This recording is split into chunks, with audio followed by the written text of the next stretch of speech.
নেক স্ত্রী এবং মেয়েদের জন্য নেক স্বামী, এই উভয় পক্ষের জন্য একই দোয়া, কমন দোয়া।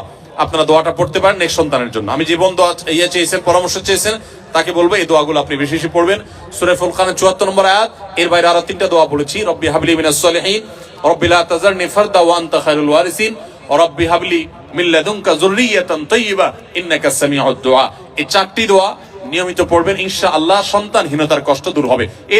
এরপরের প্রশ্ন হলো, আমি অনেক চেষ্টার পরও মা হতে পারছি না, তাই অনেকে আমাকে অনেক আমলের পাশাপাশি তাবিজ ব্যবহার করতে বলছেন, অনেকে কটু কথাও বলেন, কিন্তু আমি খুবই সন্দিহান গুনাহের ব্যাপারে। দয়া করে সঠিক তথ্য দিয়ে সহযোগিতা করবেন। বোন ফারজানা প্রশ্ন করেছেন। দেখুন, যে সমস্ত বোনের বাচ্চা হয় না, আমাদের সমাজে এক শ্রেণীর কুলাঙ্গার, এক শ্রেণীর খারাপ মানুষ আছে যারা ওই মেয়েদেরকে নিয়ে কটু কথা বলে, আছে না নাই? গ্রামাঞ্চলে বিশেষ করে অনেকে আছেন এই সমস্ত বোনদেরকে খোঁচা মেরে কথা বলেন। সন্তান হওয়া না হওয়া, এটা কি পৃথিবীতে কোনো মানুষের হাতে? কোন মানুষের হাতে? সন্তান দেওয়া বা না দেওয়ার মালিক কে?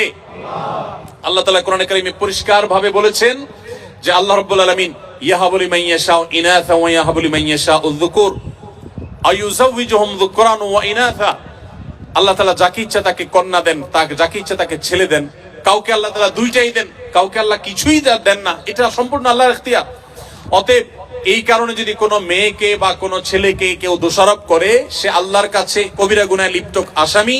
যদি সে মুখে দাঁড়িয়ে থাকে, সে যদি হাজী সাহেব থাকে, সে যদি মসজিদের সভাপতি সেক্রেটারি হয়, সে যদি আলেম ইমাম সাহেব হয়, তারপর সে আল্লাহর কাছে অপরাধী এবং ক্রিমিনাল, বিকজ সে একজন নির্দোষ মানুষকে সে দোষ দেওয়ার চেষ্টা করেছে। এজন্য খবরদার, সন্তান হয় না, সব ছেলে হয় অথবা সব মেয়ে হয়, এজন্য মেয়েদেরকে অথবা ছেলেদেরকে কাউকে কোনো দোষ দেওয়া যাবে, এটা সম্পূর্ণ আল্লাহর ফয়সালা। এর পাশাপাশি বোন যদি জানতে চেয়েছেন যে সন্তান না হওয়ার জন্য আপনাকে বিভিন্ন আমলের কথা বলেন, বিভিন্ন আমল আপনি করতে পারেন। কোরআনে কারিমে বিভিন্ন আয়াত আছে, যে আয়াতগুলো আমল করার মাধ্যমে, পাঠ করার মাধ্যমে, সেগুলো পড়ে পানিতে ফু দিয়ে খাওয়ার মাধ্যমে বিভিন্ন ভাবে সন্তান আল্লাহ তাআলা দান করেছেন। বিশেষ করে আমি আপনাকে কোরআনের আমলের কথা বলতে চাই। আপনারা জানেন আল্লাহ নবী ইব্রাহিম আলাইহিস সালাম, তাকে আল্লাহ তাআলা বার্ধক্যে সন্তান দিয়েছেন, বৃদ্ধ বয়সে সন্তান দিয়েছেন।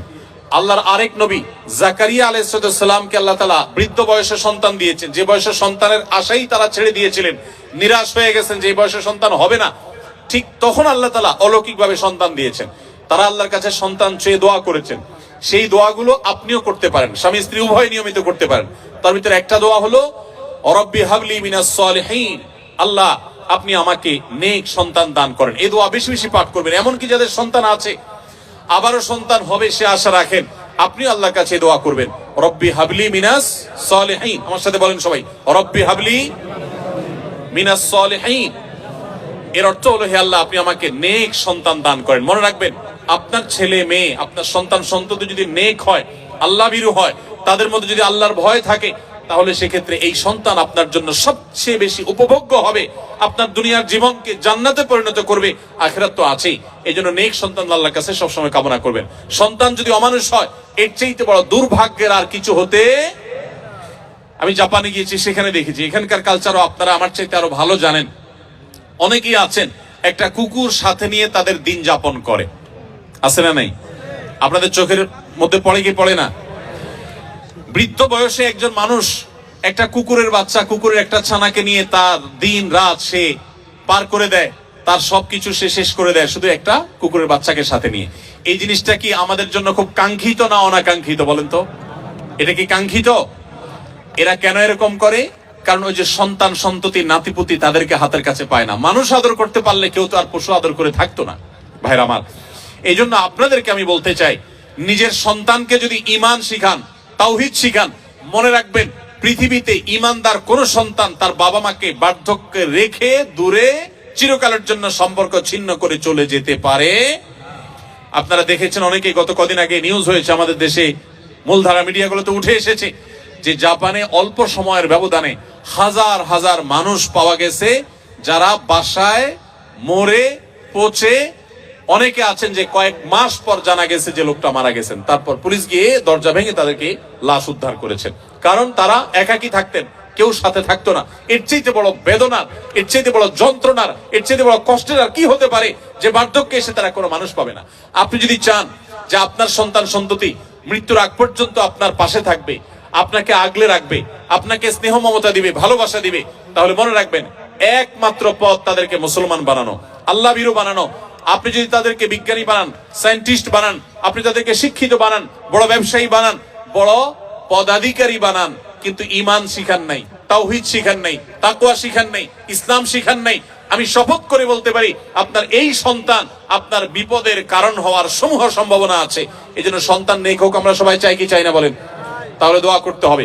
যে বোন চেয়েছেন তার জন্য এবং অন্য সবার জন্য বলছি, রব্বি হাবলি মিনাস সলিহিন, বেশি বেশি করে পাঠ করবেন। আরেকটা দোয়া হলো রব্বি লা তাদারনি ফারদা ওয়া আনতা খায়রুল ওয়ারিসিন। বিশেষ করে যাদের সন্তান হয় না তারা এই দোয়াটা বেশি বেশি পাঠ করবেন, রব্বি লা তাদারনি ফারদা, হে আল্লাহ আমাকে একা আপনি রেখে দিবেন না, ওয়া আনতা খায়রুল ওয়ারিসিন, আপনি সর্বোত্তম ওয়ারিস, তারপরও আপনি আমাকে নেক সন্তান দান করুন। এই দোয়ার মধ্যে সেটি চাওয়া হয়েছে।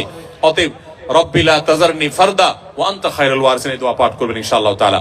এর বাইরেও আরো বহু দোয়া আছে, রব্বি হাবলি মিন লাদুনকা যুররিয়াতান তাইয়্যিবা, রব্বি হাবলি মিন লাদুনকা যুররিয়াতান তাইয়্যিবা, আল্লাহ আপনার পক্ষ থেকে আপনি আমাকে পবিত্র এবং ভালো সন্তান দান করেন, ইন্নাকা সামিউদ দুআ, আপনি দোয়া শ্রবণকারী। আমি আমার জীবনে বুঝজ্ঞান হইছে থেকে নিয়ে একটি দোয়া ছাড়ি নাই, রব্বানা হাব লানা মিন আজওয়াজিনা ওয়া যুররিয়াতিনা কুররাতা আয়ুন ওয়াজআলনা লিল মুত্তাকিনা ইমামা। সূরা ফুরকান আয়াত নম্বর 74, 74 আয়াত নম্বর। সূরার নাম হলো সূরা আল ফুরকান। এই আয়াতে যে দোয়া আছে, এখানে যারা অবিবাহিত আছেন তারা এই দোয়া এখন থেকে পাঠ করতে পারেন। আল্লাহ তাআলা নেক বা ভালো স্ত্রী যদি জীবনে না দেন তো আপনার জীবনে অনেক কিছু হওয়ার পরও সুখ শান্তি আপনি পাবেন না। সো নেক স্ত্রী এবং মেয়েদের জন্য নেক স্বামী, এই উভয় পক্ষের জন্য একই দোয়া, কমন দোয়া, আপনারা দোয়াটা পড়তে পারেন নেক সন্তানের জন্য। আমি জীবন দোয়া চেয়েছেন, পরামর্শ চেয়েছেন, তাকে বলবো এই দোয়াগুলো আপনি বেশি বেশি পড়বেন। সূরা ফুরকানের 74 নম্বর আয়াত, এর বাইরে আরো 3টা দোয়া বলেছি, রব্বি হাবলি মিনাস সলিহিন, রব্বি লা তাযারনি ফারদা ওয়া আনতা খায়রুল ওয়ারিসিন, রব্বি হাবলি মিন লাদুনকা যুররিয়াতান তাইয়্যিবা ইন্নাকা সামিউদ দুআ। এই 4টি দোয়া নিয়মিত পড়বেন, ইনশাআল্লাহ সন্তানহীনতার কষ্ট দূর হবে। এরপরে যদি আল্লাহ না দেন তো মনে রাখবেন আল্লাহ তাআলা যা দিয়েছেন এর মধ্যে আপনার কল্যাণ আছে। সন্তান হয়েছে কিন্তু অমানুষ হয়েছে, খারাপ হয়েছে, অসুস্থ হয়েছে, বিকলাঙ্গ হয়েছে, তার চাইতে আল্লাহ তাআলা না দেওয়াটা আপনার জন্য কখনোই ক্ষতিকর নয়। এজন্য আল্লাহর ফয়সালা সন্তুষ্ট থাকবেন। তবে তাবিজের যে ব্যবহার, এটি সুন্নাহর খেলাফ। নবী করিম সাল্লাল্লাহু আলাইহি সাল্লাম কখনো তাবিজ দেননি, ব্যবহার করেননি। এই তাবিজের ব্যবহারে কোরআনে কারীমের আয়াত থাকলে সেটা জায়েজ কি না জায়েজ, এটা নিয়ে ওলামাদের যে ইখতিলাফ বা মতমত পার্থক্য আছে, এর ঊর্ধ্বে উঠে আপনি নিশ্চিতভাবে জানতে পারেন তাবিজের ব্যবহার এটা নবী সাল্লাল্লাহু আলাইহি সাল্লামের সুন্নাহ না।